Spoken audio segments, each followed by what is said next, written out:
The Play is the Thing with your host, Judy Sleed. Judy's guest today has a lot to do with children. It is guest Debbie Mansir, Programs Director, East Hampton Union Free School District. So if you want to know about kids in school, this is the place to be. So now, without any further ado, here's my mom, Judy Sleed. Hello, hello. To another one of my shows. I have Debbie with me and she does such a tremendous job in all the schools. I thought you were connected with only one school, but I do all of the 3 schools at the East Hampton School District. that's a tremendous job. Well, How do you have time for all that?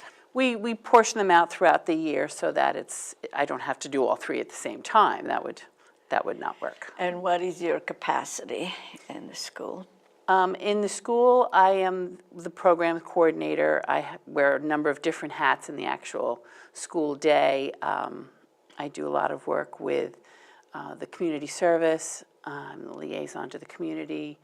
I do school-to-work internships, school-to-work programs, where we try and place students in the community to get real-life, hands-on experiences in fields or careers that they might be interested in.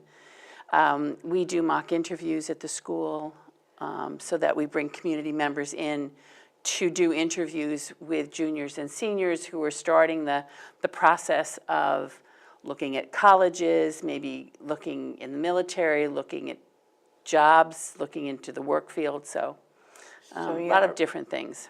Preparing them for life. Mm-hmm. Hopefully. And I hear you send people here to this studio. We have sent interns. Yes, actually, we've sent a Yeah. number of interns to LTV. Yes. And right now you live here in the Hamptons? Oh, yeah, I was born and raised in East Hampton. You're kidding. Oh, no, my family goes all the way back to the beginning. You were actually born in East Hampton. Well, I was born in Southampton in the hospital, but I've lived, Oh. yeah. Although my dad was actually born in East Hampton. He was born in the house that he grew up in. That's so unusual. I mean, I interviewed so many people. I think you're the only one. Who Really? was a real native. I mean, I have fun asking people, where are you from? How did you get here to the Hamptons? And here you are, born and raised. Have you ever been outside of East Hampton? Oh, certainly, certainly. I went to school in Pennsylvania, and I was a travel agent for a number of years, and so I've been. Really? And my folks instilled that love of travel. They were. Where did you do the travel? Oh, Where did you I work? did the travel agency work right here. I worked at Cook Travel and East Hampton Travel when that was in business. And so I've been a lot of places I'm in South America and Central America and a lot in the Caribbean and Europe. And As a travel agent, as a travel agent, yeah. you went to see these places so you could recommend it to people? Correct, yeah. That business has changed a lot also over the years, yes. Oh, that's so interesting. So they must have put their best foot forward for you to show you the best of everything. They did, but you would go on these particular trips and you would see all ranges of categories of hotels and restaurants and places to stay and cruise lines and resorts, so it was fun. I did quite a lot of traveling in that capacity also because I was married to a travel columnist. So they used to show us all the best of places. It was definitely fun. It was definitely before kids. Before kids. Before the kids came along. And how many came along? Oh, I have 2 daughters. Yes? Yes. One is married and living in New York, and she is director of a not-for-profit after-school educational program. And my other daughter, my younger daughter, is just in her last semester getting her master's in social work and then looking for a job. She's living at home? Yes, she's living at home. She's finishing her master's at Stony Brook. Oh, that sounds good. Yeah. So You're doing this like you said like for 20 years you've been in this capacity, what you're doing now? With the plays? Yes. No, mostly for the I would say last 10 years. Only 10 years. Right. I yeah. started working in the school 12 years ago, and then I got involved about With 10, 11 Serena. with Serena CCAT Yes. about 10, 11 years ago. And how many shows did you do? Oh, did we do together? Yes. Oh, my goodness. 25, Oh, somewhere in that neighborhood, between 20 and 25 shows together. In and, East Hampton High School, or Well, between the different schools, different yes. Yes, but schools. mostly in the high school. And would it be mostly musicals that you do? We did a straight play in the fall, and then we did a musical in the spring. But right now, we're just down to one musical, unfortunately, but. Why is that? Well, just like anything else, it's, tough economic times, and certainly with the cap and everything else, programs have had to be trimmed, and that was one of the ones that we did. I see. So do you have like a favorite show that you like doing? Oh, we did 42nd Street one year, which was just amazing. We had this group of phenomenal dancers, and a number of them knew tap, and they actually taught the other students how to tap dance. So when we did the whole thing in the beginning, that audition piece, and right in the very beginning, that if you've ever seen 42nd Street, they have an amazing tap number. Yes. And we must have had 35 kids on stage who were tapping, 35, 40 kids. And it started out with maybe 2 or 3 kids who could really tap well. And Laura Cisco, who is actually now a dance teacher here at the YMCA, that was her senior year. And so it was just an amazing, and she taught so many kids how to tap. And that was one of my favorites. Another one of my favorites probably was, we did Beauty and the Beast. Oh. And it was, I think the combination of all the students that were there, and it was just one of those wonderful moments where the students and the characters that they played all just gelled really well, and the talent was superb, and it was a wonderful show.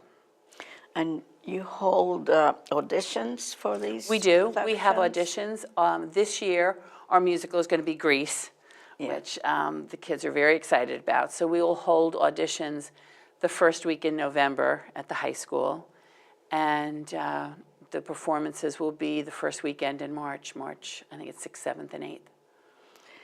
How long does it take to put something like this together? Well, it certainly depends on the level that we're doing. Like John Marshall, which we're in production right now, we do in about 8 to 9 weeks. That's all. Yeah, the kids work really, really hard. This year we're doing The Jungle Book, Disney's The Jungle Book over at John Marshall, and just yesterday we had probably one of our hardest rehearsals. They had to learn all the choreography and movement to the song I Want to Be Like You, where King Louie, they've kidnapped Mowgli, and it was a lot. So we have monkeys and elephants and jungle people. And you have somebody who does the sets. Do the parents participate in it? In the past, we've had people, staff and things that help do the sets. A lot of the art teachers will help with the sets, and we get the students involved as well. Last year, we had a number of the students we did Willy Wonka last year, and so they were creating all the candy bars and all the little pieces of Wonka candy, and they had a good time. So how many hours would you say a day the students have to devote to this project? Again, in elementary school, we rehearse 3 days a week, and we rehearse probably for an hour and a half to an hour and 45 minutes of real rehearsal time. We give them a break for a snack and things like that. You treat them a little bit differently than you treat high school kids, but by the time they get to the high school, they're doing 3 hours a night, 4 days a week, until it gets closer to the time of the performance. And then we do a solid week of about 5-hour rehearsals. Wow. Doesn't give them much time for homework. Well, we always encourage them to bring the homework so that when they're not on stage, we have an area set for them so that they can actually sit and do their homework. That's Oh, yeah. very smart. Well, that is the most important part of it, so. Yes. And they have to maintain their grades. There's an eligibility policy, just like there is in sports, that if you know, you're not doing well in your classes, there's the possibility that you get cut from the show, or there's, you know, a whole system, you get a chance to pull your grades up. But yeah, it's serious that they have to maintain, it's a commitment, and that they have to maintain their grades in order to participate. So all these years that you've been doing this, is there any one student that went on to have this career? It's kind of funny, one of the first students that I was ever involved with, the first year I was there, she's actually now gone all the way, she's gone through AMDA, and she's come back, and she's actually my assistant director now, and that's Riley Tibbetts.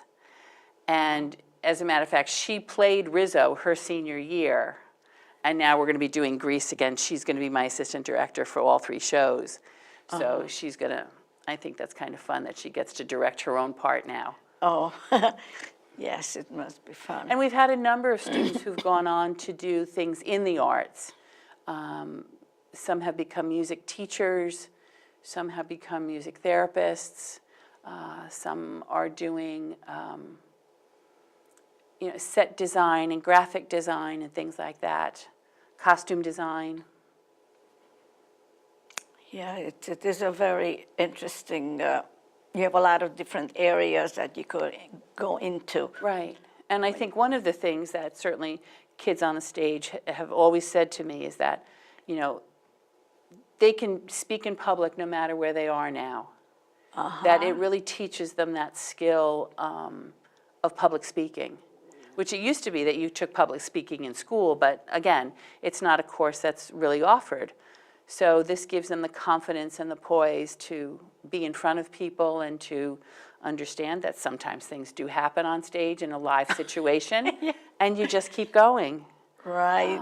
They understand the concept, you know, it teaches a lot of teamwork, that the old adage, there's no small part, only small actors, that you are a part of a family, and you're a part of a bigger than even the lead is.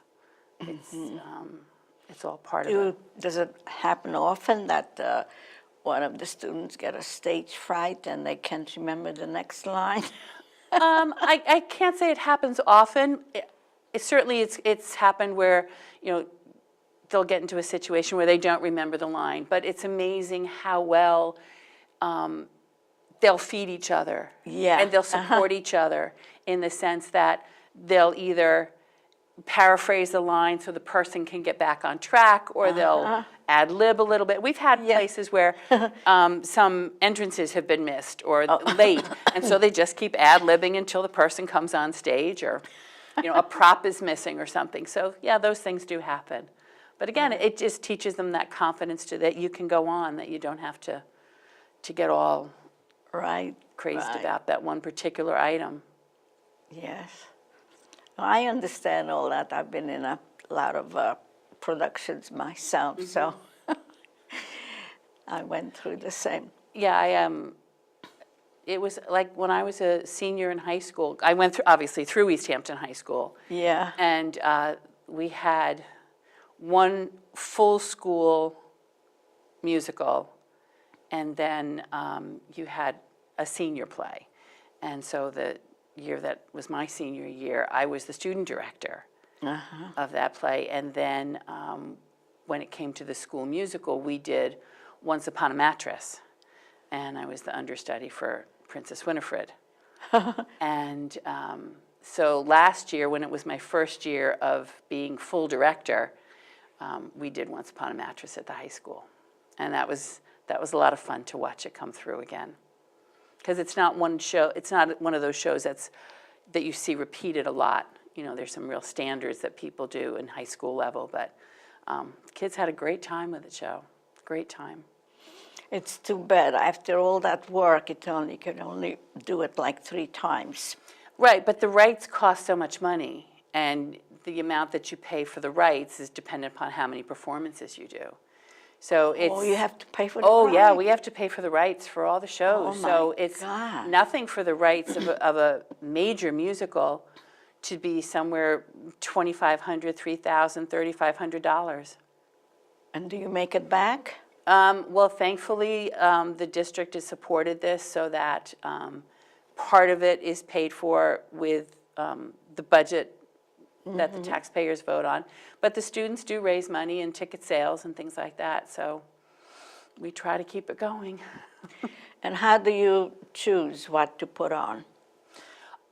Usually what you do is, and this is something that Serena always taught me, is you take a look at what you have, because there's always the same kids that will come out year after year because it's a passion of theirs. And then you always have a new incoming freshman class.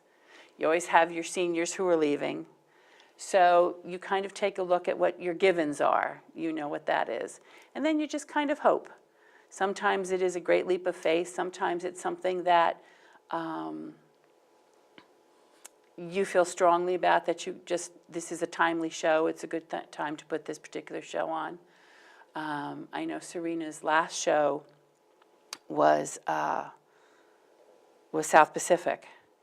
And it was one that she had never mounted here at the high school. And we thought, it's a very timely show. I mean, there's still that whole issue of prejudice and fitting in and wanting to be, it's still a timely theme. So she wanted to do that one, and that was one of the reasons we did that. And some just also are what's available. Sometimes you apply for the rights and you can't get them for various reasons. If it's running on Broadway, they usually won't give it to, they usually have a geographical area that if you're within, 100 miles or 80 miles, and we just make it. So we were very lucky. One year, the year before that, we did Anything Goes. And we applied for the rights, which were, the show was going to end, it was on Broadway, but was supposed to end in January, and our shows were in March. So it was fine, and they granted them, and then they extended the run. And so it was great, though. We took all the kids in to see the show. Oh. And it was lots of fun. Do you ever do any originals? We haven't done any originals, no. Have you ever written anything? I've never written a play. I have something started that I don't know where I'm going to go with it, but something started. And it's just a thing that actually happened to my family that we're just expanded upon and kind of brought Are you talking about a play or a story or what? I don't know if it's going to be a novel or a screenplay or what, but But you just it's all back there, and I have like an outline, and we'll see. Maybe someday when I retire. I don't have the time to do it right now. Right. And these students who are doing these shows, are they, when they are doing it, have they written any plays themselves, or they try to, even scenes, do they write any scenes and you play with it? As I say, we haven't done that. Our time is rather compressed when we start to do the musical, because the musical takes a good 10 weeks to put up, and you have 2 weeks off at Christmas time, and you have another week off in February for the midwinter break, so our time is pretty well crunched. We do some, some scene work and some improv work and things like that during the course of rehearsals, and just to get people comfortable on the stage. Because I remember when I used to be in these regional theaters, we just used to do, for practice, doing scenes. And that was a lot of fun. Yeah, we do encourage the students to come with ideas for how would you like to play this character. And before we start, or a couple weeks after we begin, we sit down and go, how do you see your character? How do you see, what is your concept of this character? I think that's important. So we Yes. do that. And even at the John Marshall level, where we do 4th and 5th graders, we stopped, we've done that already for this production, how do you see this character? Yes. You've all seen the movie, it's a, big Disney movie, but how do you want to portray this character? And so they kind of help each other in developing their character. And sometimes they would say, well, it was done this way, but I like it my way. Yeah, and if it's not too far left field, you certainly Yes. encourage them to bring their own interpretation to the character. You mentioned that you have somebody accompany us. Do you have to pay those people? Yes. We have, what's nice is for our musicals, we have a full pit. And most of the pit are the kids the students who are in orchestra or in band. And they give it such a rich sound, such a wonderful, rich sound. The other two performances, we don't have a live pit orchestra, but for the high school we do. And every once in a while we do have a couple of professionals that will come in just to fill in if we don't have a student who plays that particular instrument. Like sometimes the score will call for a French horn or something that we just don't have a student who plays that particular instrument. So But the piano accompaniment is usually a staff person, yes. Oh, so you don't have to pay extra for that? They're paid, yes. Yes. Yeah, they're certainly So paid for their most of the cost is just for the rights, right? Well, you have the rights, and you have costumes and set design, and You have to pay for that? oh, sure. Really? Well, if we design our own sets, and one of the tech teachers has a club, and the kids build, but you have to buy the materials. You have to buy, yes. And the costumes we do have, we're expanding. We keep growing our costume closet. But there's still some. We certainly don't have costumes for every time period and every size, and so we rent costumes from costumers and things like that. We have professional sound that does come in, and do you tape it? the kids from the film production classes do it as part of a project that they do. So yes, we do. And then you put it on wax, I don't know. on DVD. Oh yeah, we do. The We put wax. it on DVD. Remember, we used to call it wax. Oh, okay. And we put them on DVDs. Yeah. Well, and you could sell those.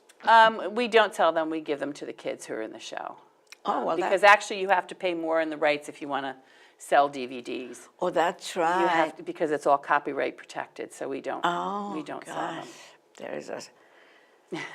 There's always something that you can't do. Mm-hmm. It's too bad. It would be a wonderful means of fundraising to keep the program, but Yes. unfortunately, Yes. Well, if that's you do why- that, then you have to That's why pay you more should rights. play. That's why you should do an Original plays, yeah. so you don't have to pay the royalties, and you could make all sorts of money. Then we'd have to have somebody do. I think you like to do plays where most kids could be in it, right? Because you have a lot of children who would like to be in the production. Right. We rarely ever do cuts at the high school level, because we have a beautiful large stage that we can do big productions and things. And we usually have if you count all the kids, the stage crew and the actors and the pit, we probably have easily 70 to 100 students involved in the productions. At John Marshall and the middle school, we'll have, like this year, probably about, I would say about 65, 70 young students tried out. And then we do have to make cuts in those because we just can't put 70 kids on a stage. Oh, you mean there's no room? There's no room for it. So, and it's a safety issue, and you don't want kids banging into each other. So, Yes. but we always, encourage them, try again next year. Oh, yes. And in the middle school, we always have a number of kids try out. And it's something that you see carries through from starting the program in John Marshall at the elementary level to carry through all the way up through the high school is just a joy to watch. And I love to go to those productions. And of course, we forgot the program. Somebody has to print it, right? We do pretty much all of it in-house. And after the show, I go around and I said, may I have your autograph? I'm the autograph hound. And the kids are so happy they signed the program for me. Right, yeah. So it's a nice thing, and everybody has a lot of fun. And as he said, it's educational. I think it teaches them a lot of skills that they'll carry throughout their life. Yes. It stays with you. It develops your love of theater. We've had a number of students who've done it, and they've never seen a Broadway musical, or they've never seen a Broadway show. So we try to go in every couple of years, take a group of students in so that they can see it. And I just want to say I want to thank Sandra, who did my hair today at Lupita's, and I want to thank all my underwriters, and I want to thank you for coming and adorning this stage. My pleasure. It was a fun subject. It's close to my heart. Yes, it's definitely my passion. Yes. And maybe you're going to do an original. I'm going to give you my script. Okay, sure. It's a musical. Okay. And I have written all the songs. And of course, it could be worked with. And you don't have to pay your royalties.